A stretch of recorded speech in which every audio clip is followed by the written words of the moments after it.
السلام علیکم دوستو، آج ہم ایک ایسے راز کو کھولنے جا رہے ہیں جو آپ کو حیران کر دے گا۔ کیا آپ نے کبھی سوچا ہے کہ حضرت آدم علیہ السلام سے پہلے زمین پر کیا تھا؟ کیا وہ کوئی اور مخلوق تھی؟ کیا وہ زمین پر فساد پھیلا رہی تھی؟ اور پھر اللہ تعالیٰ نے کیوں انسان کو پیدا کیا؟ یہ کہانی نہ صرف ایمان افروز ہے بلکہ انتہائی پراسرار اور دلچسپ بھی۔ تو چلیے اس سفر کا آغاز کرتے ہیں اور اس راز کو کھولتے ہیں۔ نمبر 1، زمین پر جنات کا دور حکومت۔ دوستو، حضرت آدم علیہ السلام سے پہلے زمین پر جنات کی حکومت تھی۔ یہ جنات اللہ کی مخلوق ہے، لیکن وہ زمین پر فساد پھیلا رہے تھے۔ ان کی سربراہی ابلیس کر رہا تھا، جو ایک بہت ہی طاقتور جن تھا۔ کیا آپ جانتے ہیں کہ ابلیس کو اللہ نے کتنی بڑی طاقت دی تھی؟ وہ زمین اور آسمان کے درمیان سفر کر سکتا تھا، لیکن اس نے اپنی طاقت کو غلط استعمال کیا۔ نمبر 2، جنات کا فساد اور جنگوں کا سلسلہ۔ جنات ایک دوسرے کے خلاف لڑتے تھے اور زمین پر خون ریزی کرتے تھے۔ یہ فساد اتنا بڑھ گیا کہ اللہ تعالیٰ نے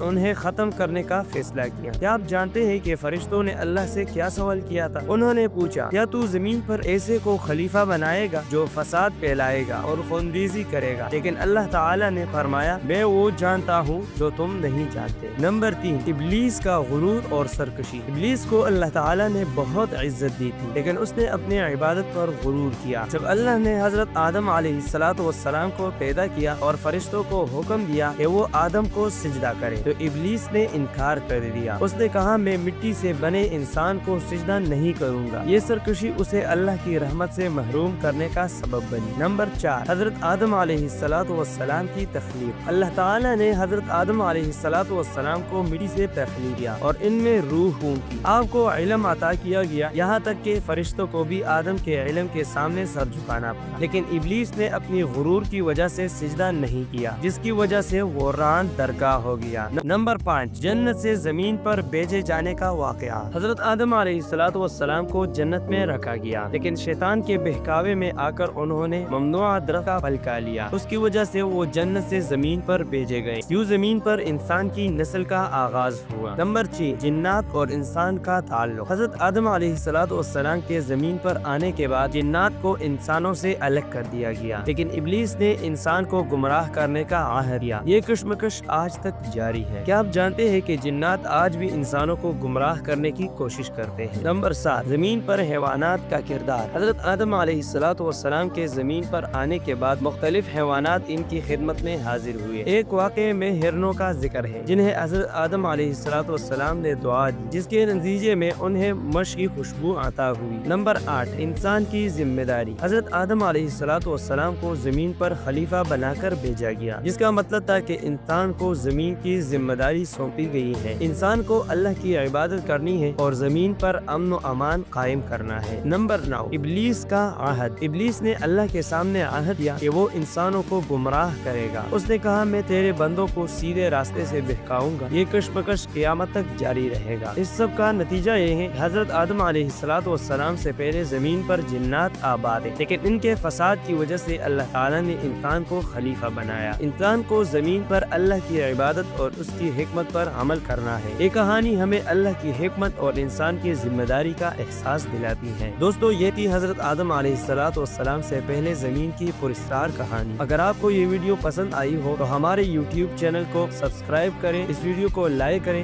شیئر کریں۔ ہم آپ کے لیے ایسے ہی پراسرار اور ایمان افروز کہانیاں لاتے رہیں گے۔ شکریہ۔ کیا آپ جانتے ہیں کہ ابلیس آج بھی انسانوں کو گمراہ کرنے کے لیے کون کون سے حربے استعمال کرتا ہے؟ اگلی ویڈیو میں ہم اس پر بات کریں گے۔ تب تک کے لیے اللہ حافظ۔